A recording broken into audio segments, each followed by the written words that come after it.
Hello, welcome to this lesson on functional groups. The question of the day, what makes these two molecules different from each other? We already know that there are tons of arrangements in organic molecules, but they don't all have to be carbons attaching to carbons or even hydrogens. There are plenty of atoms that will attach to organic molecules. And here we have an example of just a few: halogens, oxygen, nitrogen, the list goes on and on. A functional group is anything that attaches to a carbon chain, even alkyl substituents, your tiny carbon dangles. In this lesson specifically, we're going to talk about non-carbon substituents or functional groups. So in this case, we have here a chlorine. Chlorine is attaching in place of a hydrogen.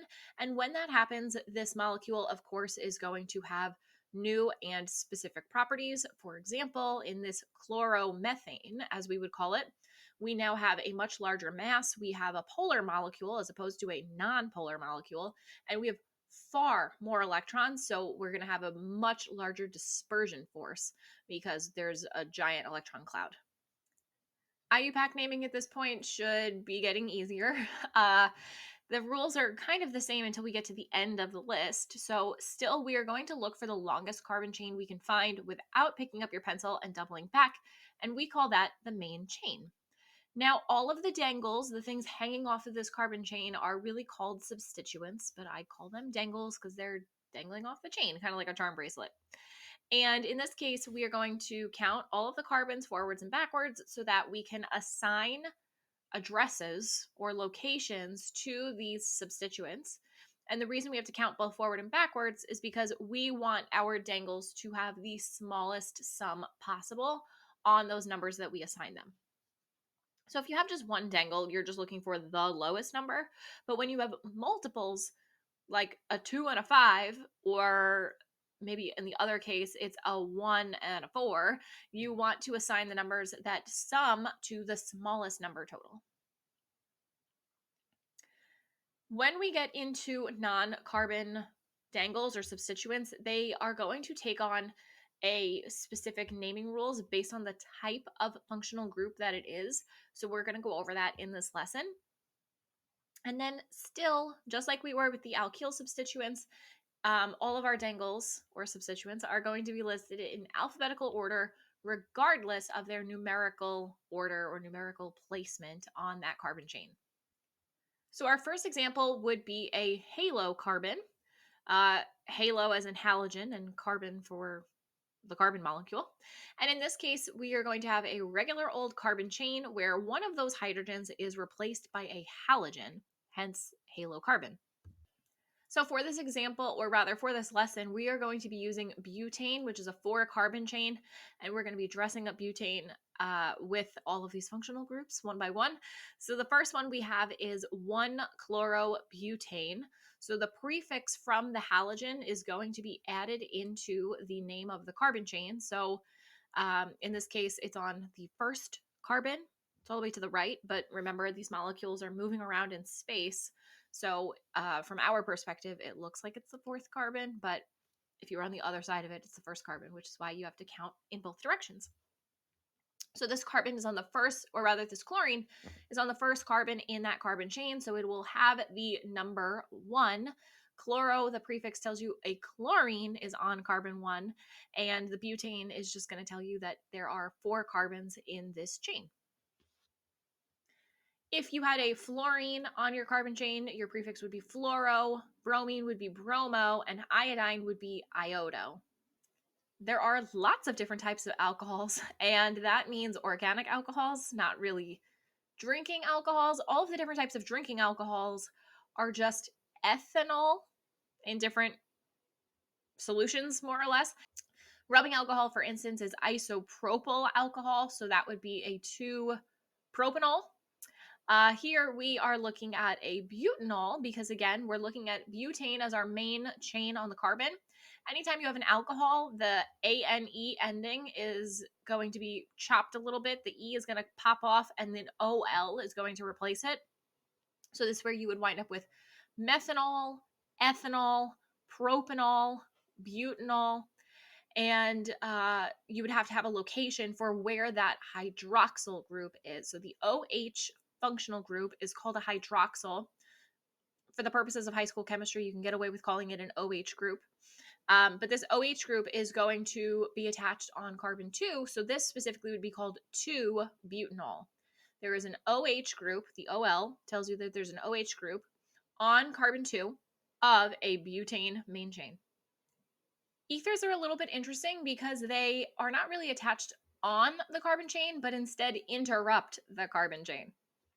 So with this oxygen kind of smack in the middle of a carbon chain, IUPAC has decided that we are going to name each side of the oxygen as if they were alkyl substituents. So in this case, you just list them alphabetically. So it is methyl, ethyl, butyl, propyl, pentyl, hexyl, heptyl. You just list 2 of them, put them in alphabetical order, and that's it. It's quite simple. The hard part is remembering to identify the interrupting oxygen as an ether. In this case, we have a 3-carbon chain, mini chain, dangling on one side of the oxygen, and we have a 2-carbon chain dangling on the other side of the oxygen. When it comes to naming it, of course, we want these in alphabetical order. So this one would be called ethyl propyl ether.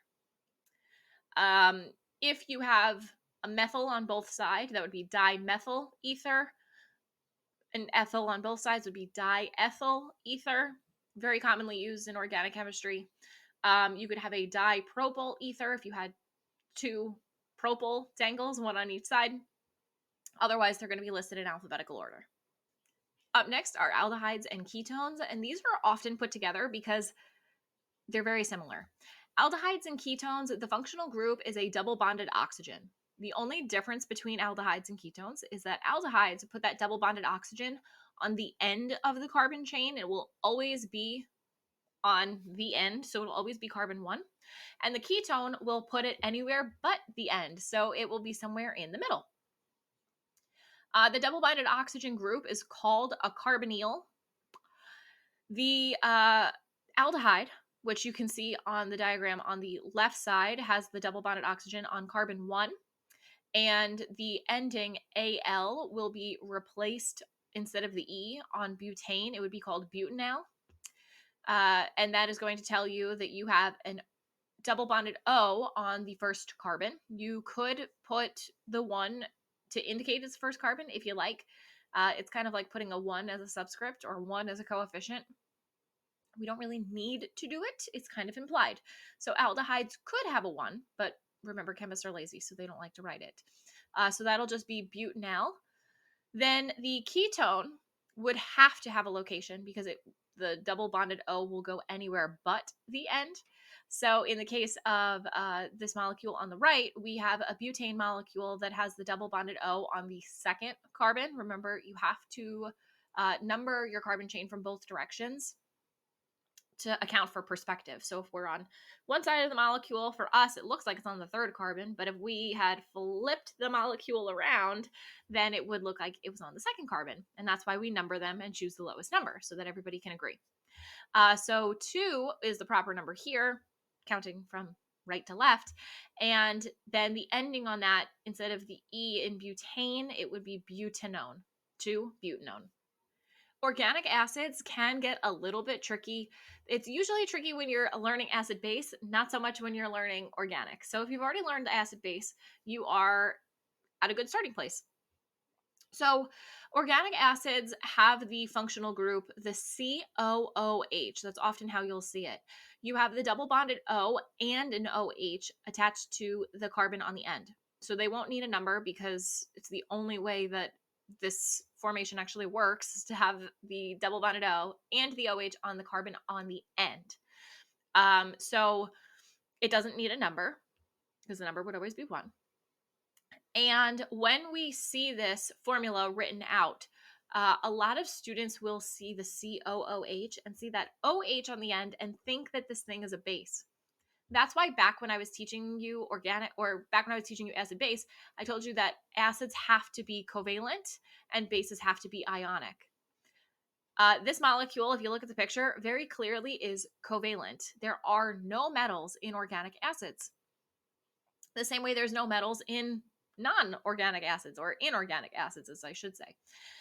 So that little H that's highlighted there, that's the H that pops off when this acid breaks apart and you have that H floating around in the solution that says, hey, we're acidic. Here's the H. That's the H that falls off. So the anion, or the negative part of this acid, would be everything except the H. So the COO with a minus tells you that it's an acid that has already been broken apart and its H is out floating in the water. So this specifically would be butanoic acid, and that is going to indicate that, number one, you're working with an organic acid. The oic acid tells you it's organic. The O is not really for organic, but it works. So alternatively, you would think maybe hydrochloric acid or sulfuric acid, and then you get butanoic acid, and that it's organic. The oic tells you it's an organic acid. And this butanoic acid is an organic acid with 4 carbons because butane is the base. So again, just to point it out, bases have to be ionic. So if you get that COOH and you're looking at the formula, don't be fooled by the OH, because the whole thing is covalent. That means it has to be an acid. Then we have esters. Esters kind of look like a combination of an ether and a ketone, because you have that interrupting oxygen and you have the double bonded oxygen. And this one I think is maybe the toughest to name, but if you can do this, you can do just about anything. For esters, if you split the molecule at that interrupting oxygen, like I have, if you take the side that has the double bonded oxygen, we're going to treat that like it's the substituent or like it's the dangle. So that'll be the thing that gets the YL ending based on the number of carbons. So in our case, we have 4 carbons in that molecule, or in that chunk of the molecule with the double bonded oxygen. So we would call that a butyl. That's the butyl group. That is going to function as the dangling part. And then the part that does not have that double bonded oxygen, the all carbon part, is going to be the main chain. All right. So in this case, we have an ethane base because we have 2 carbons in that purple section of the ester. And then we have a butyl attached to that. And then, so we'll have butyl as the dangling part in the front part of the name. And then the end, the base, is an ethane. When it's in an ester, instead of calling it ethane, we would call it ethanoate. So the ending OATE gets plucked onto the end in place of the E in ethane. So you would have butyl ethanoate. You can have propanoate, methanoate, butanoate, but there's going to be some type of dangle on there.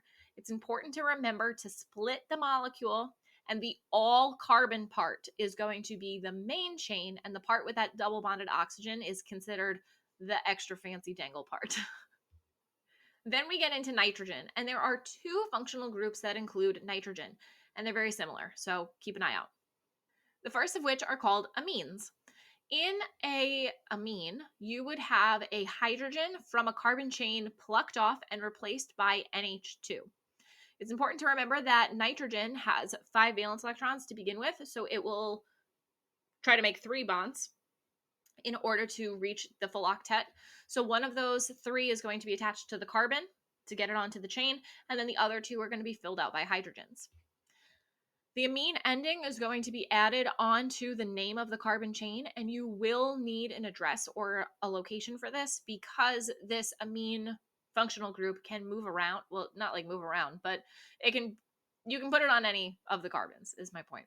So in this case, it is on the 2nd carbon, numbering from right to left in this case, and we would call this butanamine. You kind of have to say the names to get used to them. So again, the E in butane is going to be dropped, and amine, the entire name of the functional group, is going to be added onto the back. Amides are a little bit different. Some people will also pronounce them amides, just so that you're aware. The amide is going to have the amine, the NH2 group, stuck somewhere on there, but it will also have the double bonded oxygen. So it's kind of like a mix of an amine and a ketone. So it's important to, when you see that NH2, go looking for the oxygen. Make sure that you don't miss it. This way you don't confuse it with an amine. Now, amides are going to appear on the end of the carbon chain, so there's no need for numbers in this case because the number would always be 1. And anytime you have the name, the E is going to fall off of the ane in whatever molecule we're talking about. In this case, it's butane. So the E would fall off of butane and amide would be replaced. So this would be butanamide. Very similar to butanamine. So it's important, again, to look out for that double bonded oxygen and make sure it wasn't snuck in there on you. That was a lot of functional groups. So if you have to go through and watch the video again, I understand. It's a lot to keep straight. There are even more than these. These are just a few selected ones that come up in high school chemistry. So definitely do whatever practice your teacher's giving you because, again, it's organic chemistry just takes practice. The more time you give it, the better you get. After this, if you're still feeling kind of fuzzy on it, I would take a look at the New York State chemistry reference tables for high school chemistry because they do a great job of outlining these specific functional groups. It can really help you to identify the molecules from there because doing a Google search on it is very hard. But with that specific reference table, it can help you quite a bit. Make sure to leave any questions you have in the comment section below the video. I know this was a heavy one. Subscribe so you don't miss the next video, and I'll see you there. Bye.